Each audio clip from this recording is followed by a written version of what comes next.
Walking sideways to truth. I would like to acknowledge the Turrbal people, the fishing people, the Mandjin as the traditional owners of this land. I thank them for and acknowledge the ongoing relationship with country. I would also like to honour and pay respect to elders both past, present and emerging, for they hold the memories, the traditions, the culture and hopes of Aboriginal and Torres Strait Islander peoples. I would also like to warn that the story contains images of deceased persons.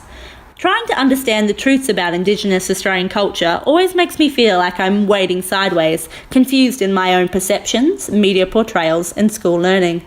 So I tried asking myself a simple question. Is Indigenous Australian culture visible within my local environment? So I walked and walked. I walked the various pathways that have existed since the dream time and today form Brisbane roads. Waterworks Road, near my house for example, was built on a turnable pathway that led to Mount Cootha, a place of the honeybee dreaming. And I found sincerely valued Indigenous culture invisible to the naked eye. I find it hard to look around and interpret things dualistically, black and white, right and wrong, symbols of colonisation, and yet there was an unmistakable absence on my walks. Indigenous culture and viewpoints are, in my experience, already almost completely overlooked on a historical and social level. But now I was seeing how that absence trailed to the substantially structured environments I inhabit every day. Where was the valued Turrbal people, their cultural practices and knowledge? The answer can be found in my studies.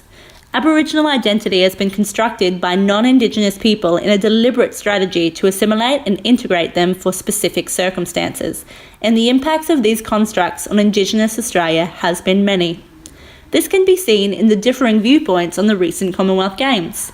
Initially, I was pleased with the Indigenous, if somewhat romanticised representation, and yet the more I considered the true events of Indigenous history and ceremonies, I began to see the shame and stigma in the embodied entertainment and misrepresentation of cultural contributions. The truth is not always easy to access, and yet a main message I took away from the protested views of the Commonwealth Games was a lack of respectful and equitable dialogue about and with Aboriginal and Torres Strait Islander peoples.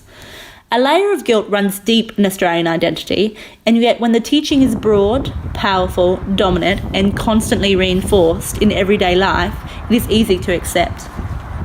A poem that resonated with me to illustrate this oppressive structure is At White Man's School, Rob Riley.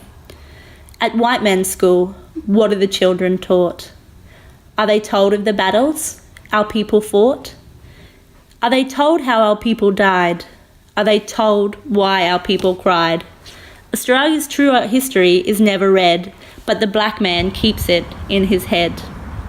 I distinguished a difference between knowledge and knowing, and as I walked, I felt a deep sense of shame and discomfort of my acceptance of my ignorance and limited truthful understanding of Indigenous Australian experiences. I felt distressed at the loss of what could have united the Turrbal people in mine. Degraded by the continuation of social injustices and harmful dominant systems.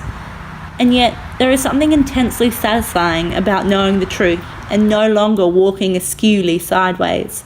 My respect and appreciation for Indigenous Australians has deepened, and I am beginning to view myself as a budding ally, striving to create environments intentionally and with awareness for us all to be truly liberated.